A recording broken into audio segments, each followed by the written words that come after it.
Sulis itu adalah salah satu talent saya yang paling bagus loyalitasnya. Bagus banget loyalitasnya Sulis itu. Dari dia baru pertama masuk di manajemen saya itu dulu kan. Rajin. Jadi dia itu rajin, kalau saya panggil pasti datang. Panggil pasti datang. Gimana pun banyak tugasnya itu pasti datang.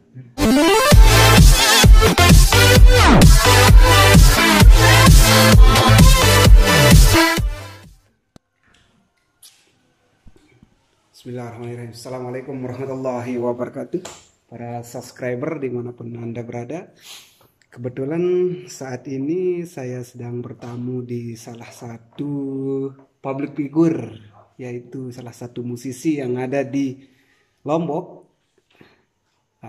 yang tidak asing lagi dengan karir beliau. Mungkin semua kita sudah mengenal beliau ini dari single, kemudian album beliau begitu luar biasa.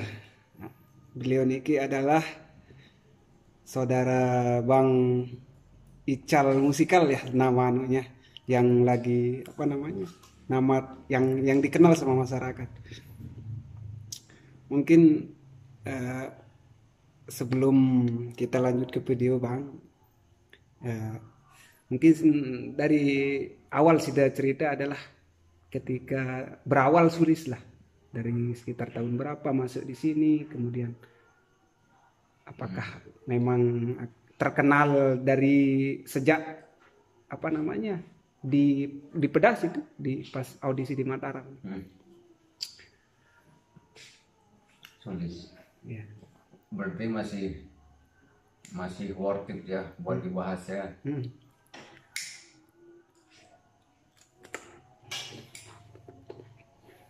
Udah banyak banget yang nanya itu. Banyak banget yang nanya soal Sulis.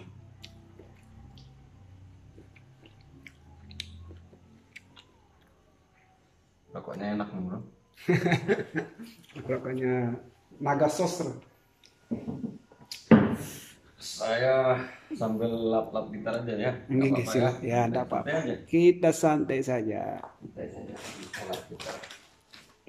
Udah lama sekali enggak lagi persikan ini, kebetulan dulu kan kita sedang bikin ruangan untuk sesuatu, jadi studionya dibongkar dulu.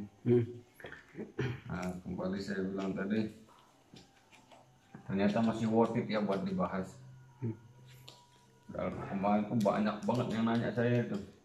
Tapi untuk yang datang langsung belum ada yang.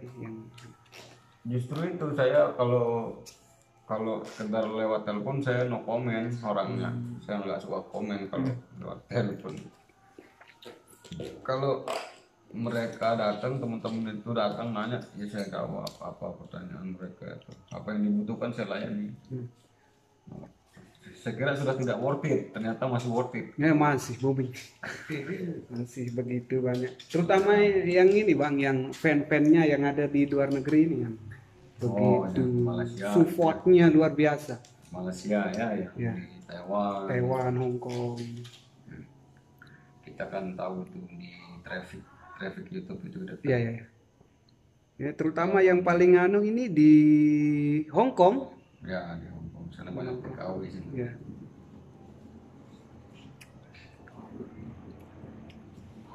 Jadi untuk awal pertama sudah kenal. Ya. 2 hari ini pesawat Herculesnya itu persis di atas ini. 2 hari. Jadi ngomong soal Sulis ya. Yang apa ya, saya bilang Sulis itu dari kecil memang di sini sama saya ya. Dari SMP dia memang sama saya. Apa kita bilang bahas Sulis, saya bingung lagi. Berarti Sulis itu enggak sekedar dia sudah kenal pas waktu apa namanya di pentas di Pedas di audisi di Mataram kemarin. Enggak. Jauh sebelum itu sudah Di sini dia tulis. Hmm. Nah, ada banyak statement yang beredar, Sulis dan Eva ya. Sulis dan Eva itu juara karena itu adalah mereka itu berawal dari talent saya, makanya bisa juara pedas gitu ya. Iya. Itu banyak statement yang beredar. Azan barusan terputus karena azan sholat isya, sholat. Iya. Baru-baru ini putus karena kompresor saya Bunyi. dia berbunyi itu. Dia Berarti semua ini adalah koleksinya Bang ya, dari gitar-gitar alat musik ini. Iya, ini gitar pribadi saya semua. Semuanya. Coba boleh cerita Bang berapa buah anaknya? Untuk gitar saja yang untuk koleksi selain dari barang lah istilahnya. Gitar pribadi saya ada berapa jadinya? Yang di sini elektrik 12. Akustik ada 8. Akustik. Saya ada 8. Yang elektrik ada 12. Kalau ini tidak bersih, ini tidak perlu digosok ini. Masih bersih terus. Masih bersih terus. Udah lama soalnya nggak pernah di. Gitar berapa bulan ini Bang sudah hendak? Ya sejak itu berapa bulan jadinya? 7 bulanan sejak Sulis fokus di lidah itu. Ya kita juga fokus mencari dukungan SMS jadinya. Kalau boleh tahu Bang Berat, ini Abang ini langsung sebagai manajernya atau ini bahaya manajer ini. Bahaya kalau kita bahas manajer itu ya. Prinsipnya begini, pada akhirnya pun saya ngomong gitu kan, ya, ya. sebenarnya nggak mau sebenarnya saya tahu di belakang layar gitu. Ya. Termasuk sama tim apa istilahnya ya, Sulis lover lah, apa ini yang tim sukses. yang menggalang dana untuk oleh SMS itu kan, pada tim dia bikin, saya suruh bikin juga. Saya bilang sama Sulis, bikin tim yang kamu percaya, bikin siapa saudaramu atau siapa gitu. Ya. Akhirnya benar dia bikin dari keluarganya itu, sepupunya kayaknya, siapa lupa sih namanya. Saya bilang juga sama mereka, nggak usah, jangan sampai saya ketahuan di belakang layar. Itu saya bilang, itu sering sekali saya pesan itu di WhatsApp, jangan sampai saya ketahuan di belakang layar. Tutup mulut aja, itu aja saya bilang. Tapi nggak tahu kemarin tiba-tiba di Hilo tim, tiba-tiba tim mereka WhatsApp saya, bagaimana tentang ini bla bla. Waduh, ketahuan saya. Siapa yang ngomong saya nggak tahu gitu kan. Tiba-tiba, aduh, saya bilang ya udah, saya bilang udah kadung. Mungkin ini Bang, karena masyarakat luas lah, pengetahuan dari masyarakat luas bahwa Sulis ini muncul ketika menjadi juri di pedas itu. Mungkin itu menjadi pertanyaan lah di masyarakat, sehingga masyarakat beranggapan bahwa Sidalah sebenarnya sebagai pendorong, penggerak lah. Nah, seperti itu. Tapi mungkin bisa Sida jelaskan tentang permasalahan inilah, tentang ini yang lagi booming lah istilahnya. Bermasalah gitu. Itu tentunya banyak sih orang itu bilang itu, bukan sedikit, 1-2 orang, bukan, banyak banget yang bilang begitu. Banyak yang ngomong, asumsi orang kan beda-beda. Boleh itu, tidak ada salahnya orang berasumsi. Ada yang bilang saya adalah manajernya Sulis, ada yang bilang saya produsernya Sulis, ada yang bilang saya adalah gurunya Sulis, segala macam. boleh dikatakan itu benar, tetapi boleh juga tidak. Kenapa saya bilang itu benar? Mungkin benar anggapan mereka yang awam tentang manajemen musik, gitu kan. Mungkin itu salah bagi mereka yang tidak mengenal saya lebih jauh. Nah, itu sama kepada siapapun ya, kepada siapapun di jam musikal di studio saya gitu ya, baik di jam musikal atau antero itu tidak pernah saya izinkan talent-talent itu memanggil saya guru. Nggak pernah saya izinkan itu. Boleh ditanya itu nanti sama semua talent saya. Terus saya tidak mengizinkan mereka menganggap saya sebagai produser. Tidak saya izinkan itu. Dan tidak saya restui juga mereka menganggap saya sebagai manajer. Tidak saya restui. Karena mengemban pangkat itu, mengemban jabatan sebagai manajer, sebagai produser, sebagai guru itu sangat berat. Seandainya kalau saya mengaku sebagai gurunya Sulis, itu ya, semisal kalau dia kalah dalam suatu kompetisi, berarti saya adalah guru yang bodoh, yang gagal lah istilahnya. Nah itu makanya saya tidak mau dipanggil guru oleh siapapun di musik ini, karena saya berprinsip kita itu partner. Tidak ada istilah saling mengajarkan di sini.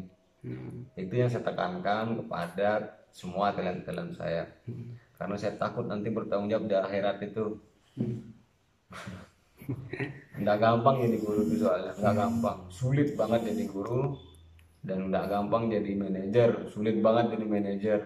Tidak gampang menjadi produser, sulit banget jadi produser. Makanya saya tetap katakan kepada semua talent-talent saya di sini itu, jangan sampai kalian panggil si produser, jangan panggil saya manajer, jangan panggil saya guru, karena itu semua adalah amanat yang sangat berat. Jangan. Lalu mereka bertanya, terus apa saya panggil Bang Ican? Panggil aja Bang Ican, udah beres, clear. Berarti tidak ada panggilan yang lain lah, sebagai guru atau manajer apa, berarti tidak ada. Di sini tuh saya menekankan, saya mengajarkan kekeluargaan. Saya menerapkan sistem bekerja dengan kita sebagai partner, bukan sebagai atasan, sebagai bawahan. Semua talent saya bilang gitu, nggak ada istilahnya kalian lebih atas, lebih nggak ada. Nggak boleh. Nah, itu ya salah satunya. Banyak kan asumsi orang di luar sana, analisa orang yang bilang saya adalah manajernya Sulis. Boleh dikatakan begitu, tapi saya tidak mengaminkan itu. Berarti tidak pernah merasa bahwa sudah jadi manajer. Karena tugas manajer itu sangat berat. Berat banget tugas manajer. Kalau boleh tahu Bang, dari kapan sejak Sida di musik inilah terjun langsung di seni musik? Saya mulai belajar musik itu persisnya itu di tahun 99. Berarti masih sekitar berapa umurnya? Sangat muda. Kemudian saya nekuni belajar rekaman itu ya di tahun 2005. Saya tekun itu, malah saya sampai sekolahkan. Saya sekolahkan itu recording itu.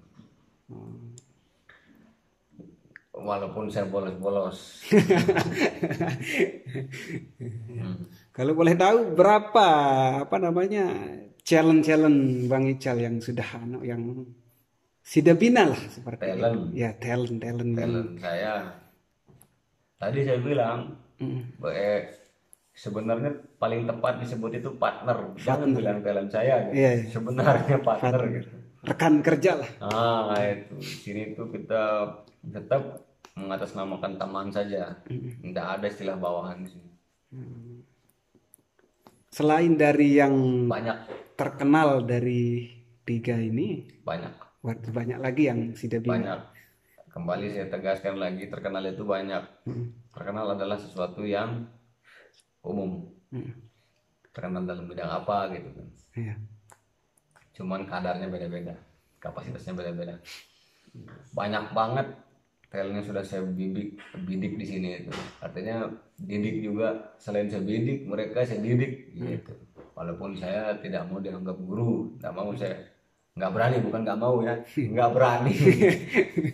Bukan nggak mau tapi nggak berani ya, nanti diralat itu nanti kalau ada ini. Oke, siap. Saya bukan tidak mau dianggap guru, tidak, tapi tidak berani karena emban seorang guru itu berat banget. Berat ya. Berat, tanggung jawabnya di akhirat nanti itu. Apalagi sebutan untuk Pak Ustadz. Ya apalagi itu bahaya itu. Kita ini orang-orang yang kotor ini. Ya, maksudnya kotor dari debu, ini banyak kotoran tadi. Saya bilang tadi itu Sulis itu adalah salah satu talent saya yang paling bagus loyalitasnya. Bagus banget loyalitasnya Sulis itu. Dari dia baru pertama masuk di manajemen saya itu dulu kan, rajin. Jadi dia itu rajin, kalau saya panggil pasti datang, gimana pun banyak tugasnya itu pasti datang. Kalau dia Sulis itu adalah salah satu talent saya yang paling bagus loyalitasnya. Bagus banget loyalitasnya Sulis itu. Dari dia baru pertama masuk di manajemen saya itu dulu kan, rajin. Jadi dia itu rajin, kalau saya panggil pasti datang, gimana pun banyak tugasnya itu pasti datang. Kalau dia mendesak banget, udah janjian di studio, pasti dia nelpon, ya minta maaf om, ya, saya tunda di studio, besok sore atau apa, bebas silakan. Nah, itu salah satu sikapnya Sulis kalau sedang dipanggil. Nggak pernah dia tiba-tiba tidak hadir tanpa kata atau tanpa kabar, itu nggak ada. Tanpa ada izin konfirmasi dulu sebelum. Pasti itu. Nah itu salah satu sifat sikap talent yang baik. Nah, itu bekal talent yang baik.